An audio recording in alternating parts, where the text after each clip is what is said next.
واخيرا تجربه الجيمنج على موبايل شاومي 12 تي برو، اقوى موبايل حرفيا تقدر تشتريه.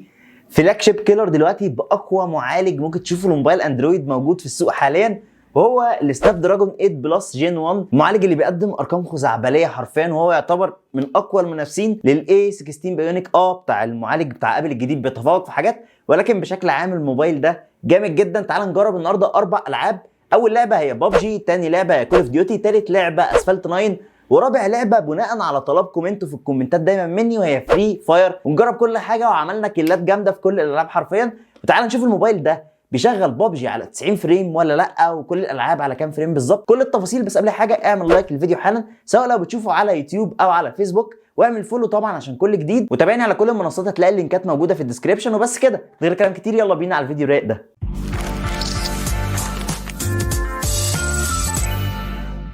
فنبدا تجربه الالعاب على ال 12 تي برو من شاومي. وتعالى نفتح كده الموبايل بسم الله. تعالى نبدا ببجي طبعا اللي هي اكتر لعبه الناس بتسال عنها. اوريك الاعدادات بقى والسيتنج وصوت الموبايل نفسه مع تجربه الشاشه مع كل حاجه. فبكل بساطه لو رحنا على السيتنج كده في ببجي ودخلنا على الجرافيكس عشان نشوف بيشتغل على قد ايه، طبعا مش محتاج اقول لك ولكن بوريك العلم بالشيء مش اكتر. زي ما انت شايف على اكستريم تمام هتشتغل على كل حاجه تمام، والالترا اتش دي وكل حاجه تتخيلها او ممكن يعني عقلك يجيبها كده هيشتغل عليها، مفيش اي نقاش.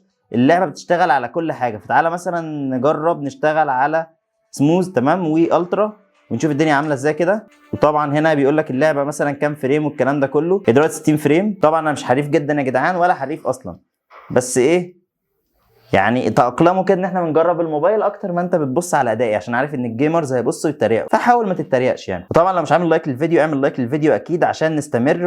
طبعا الفريمات ايه رايقه جدا كده.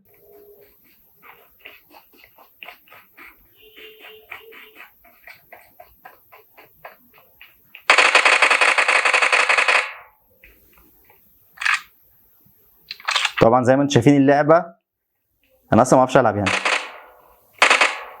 صراحه تجربه اللعب والوان الشاشه وكل حاجه روعه بمعنى الكلمه. وزي ما انت شايف الموضوع اصلا ايه يعني مش محتاج كلام اصلا. في صوت رجل الله.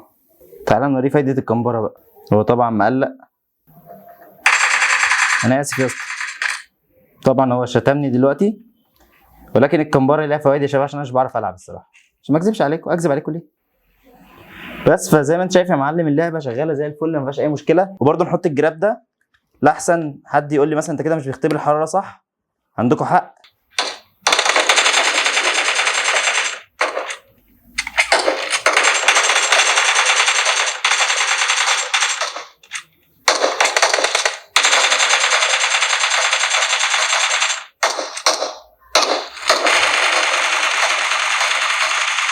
ايه يا عم، طبعا الايم بتاعي خرا بس الحمد لله.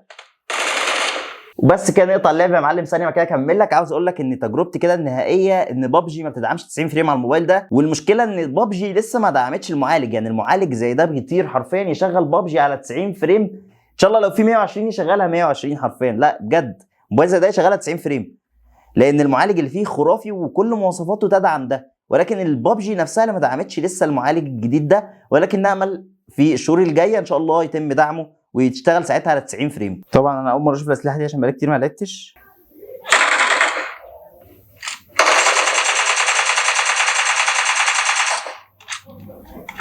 اهو كده شكلنا هنموت يا شباب، ولكن التجربه كانت مميزه.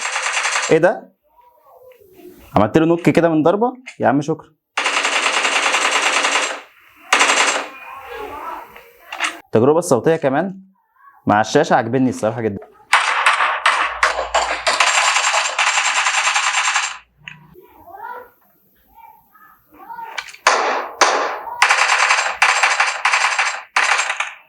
الله، احلى نوك دي ولا ايه يا جماعه؟ والله انا ببتدي اكتشف مهاراتي في الدور ده، بس الحمد لله يعني. اه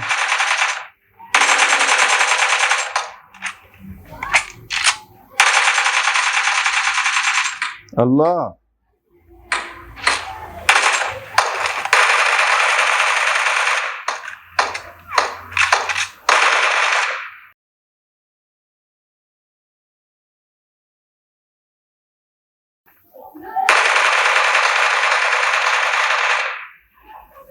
عاش عاش عاش. انا بعمل اداء والله انا مش فاهم ايه ده، بس قشطه يعني. انا قاعد بنقذنا من الناس وبتاع، هو بيخلع ويسيبني. بص بنقذه. عاش يا شباب. لا جيم جامد. انا عامل 8 كيلات. تاني لعبه معانا بقى وهي كول اوف ديوتي، نجربها كده على السريع. تمام. فبالنسبه برضو للكول اوف ديوتي، فتعال نبص كده على السيتنج، ندخل كده على الجرافيكس. هتلاقي عندك بقى ايه، بيشتغل على كل حاجه ممكن تتخيلها. تمام. كل حاجه ممكن تتخيلها تلاقيه بيشتغل عليها، مش محتاجين نتكلم عن الحوار ده يعني. بيوصل هنا بقى بص لكام فريم، هنتاكد دلوقتي من الحوار ده، ولكن بيوصل لفريمات كتيره جدا. تعال ندخل جيم كده ونجرب الدنيا عامله ازاي. طبعا بقالي كتير ما لعبتش كذا لعبه ولا جربت تجربه جيمنج لاي موبايل، فحاسس ان الالعاب اتغيرت، اللي هو الانيميشن وشكل يعني التيم كان فيه 5 اخر مره بصيت، ايه كل الناس دي انا مش عارف، بس لسه الضرب الاوتو شغال. طب حلو.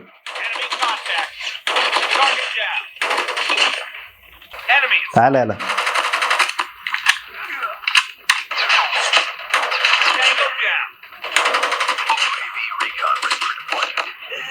ايوه كده حد يقتلني، ما انا مش هقتلكم كلكم، دي قله ادب كده.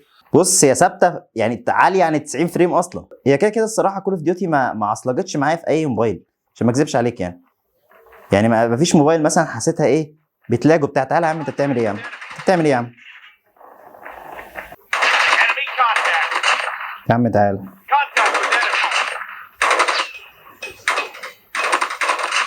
ده انتوا عيله ضايعه. ايه التيم ده يا جدعان؟ ما علينا يعني.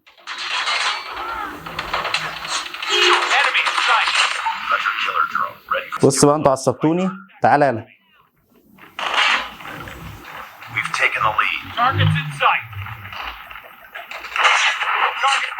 انا اسف بقى.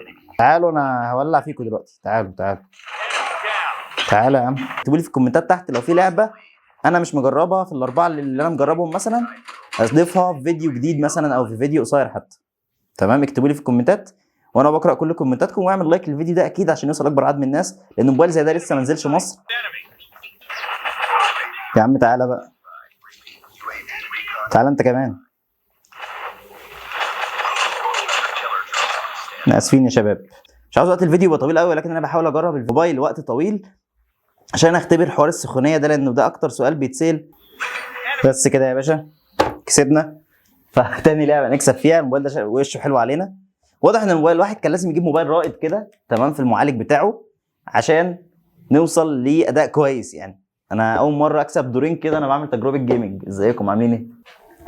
نيجي بعد كده بقى يا معلم للعبه كول اوف ديوتي عشان نخلص بسرعه كده، طولنا في الفيديو. ولكن بشكل عام الموبايل تجربته مثاليه، ما فيهاش اي عيب من وجهه نظري نهائي، ولا حتى السخونيه اللي كنا بنشوفها في الاصدارات اللي فاتت مثلا من موبايلات شاومي الجيمنج، ونيجي نقول دي السخونيه دي طبيعيه. لا، هو هنا ما فيش سخونيه اوريدي. انا بقالي فتره بلعب حرفيا وكده، قاصص لك من الفيديو كتير جدا، والموضوع ما فيهوش اي مشاكل خالص، فدي نقطه كويسه. انا عاوزك تبص بس على الاداء وان اكيد ما فيش اي تقطيع اكيد يعني. تمام، ده اكيد، ده المنطقي.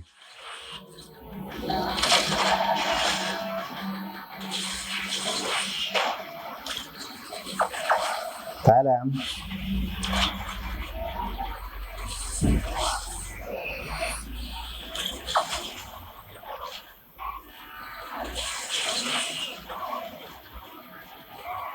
تعالى.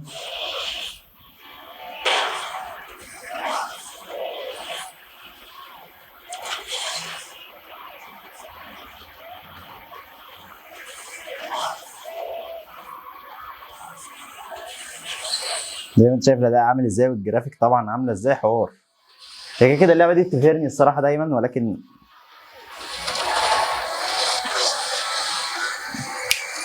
زي ما انت شايف اللعبه ما فيهاش اي مشكله طبعا، مهما عملت هتلاقي اللعبه سلسه، ما فيش نقاش في النقطه دي يعني. زي ما بقول لكم اكتبوا لي في الكومنتات تحت. اكيد انا مش عارف كل الالعاب، وانا اصلا مش جيمر، انا بلعب كده فور فن يعني وعشان اجرب لكم. فاكيد تمام لو في حاجه معينه اقدر العبها او اتعلمها حتى اعملها لكم على الموبايل. تعالى بقى ندخل على فري فاير، والصراحه ده اول جيم في حياتي فري فاير، عشان انا مش ليا في اللعبه دي، ولكن اصرار الناس في اخر ريفيو جيمنج او اخر تجربه جيمنج على موبايل ما عندنا في القناه هنا كان ان انا لازم العب فري فاير. فهنخبط مع بعض كده ونتحرك فيها ونشوف الدنيا عامله ازاي. تمام زي الفل. فتعالى كده ندوس على السيتنج ونبص كده، هتلاقي ايه بقى؟ هتلاقي اللعبه دي بتشتغل على ايه؟ جرافيكس على الترا، والهاي ريزوليوشن برضو على الهاي ريزوليوشن.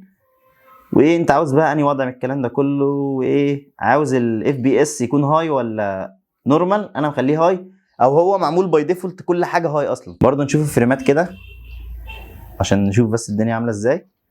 حلو، بيوصل 90 برضو زي الفل. اول مره العبها يا جماعه والله، فايه استحملوا بقى جهلي باللعبه. طب انا عاوز ادخل هنا، ما ينفعش ندخل هنا؟ شكرا.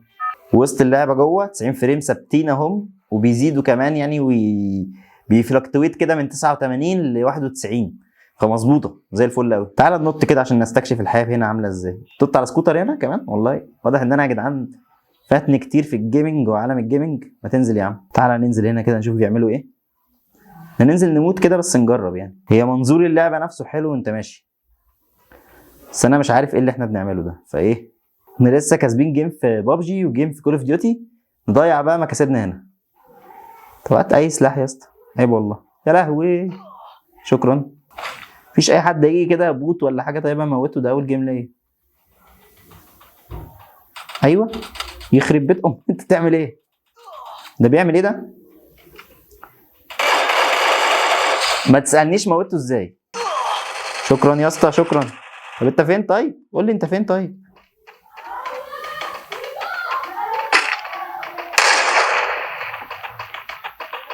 طب انت فين؟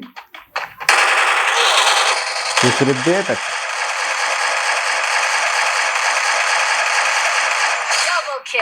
انا موتته ازاي بقى؟ عامة انا عملت لكم كلتين اهو. لو حد قال لي انت نوب، تمام.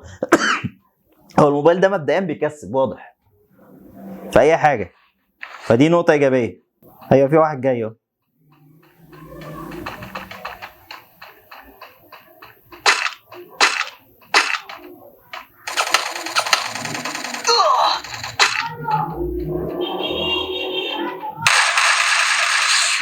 يا هبل يا هبل، والله ما فاهم ايه ده. الناس دي مروشه ولا في ايه يا جدعان؟ طب اللعبه بتوجب معايا بثلاث بوتات مثلا؟ يا عم بقى، يا عم بقى. يخرب بيت الضحك يا جدعان. اما قصه صحيح بس كده انا موتت نفسي عشان اقفل لك الجيم كده. انا يعني انا يعتبر كسبان في كل حاجه. بس يا معلم تجربه الجيمنج في الموبايل ده كانت روعه. وتعالى بقى لنهايه الفيديو وبس كده يا معلم. زي ما انت شفت التجربه التحفه على الموبايل ده. الموبايل ده يا معلم ما بيسخنش، وده اعجاز بالنسبه لي ان انا اشوف موبايل من شاومي ما بيسخنش. صراحه ما كنتش بشوفها قبل كده كتير، ولكن ده شيء كويس جدا، ما يسخنش تحت استخدام رهيب.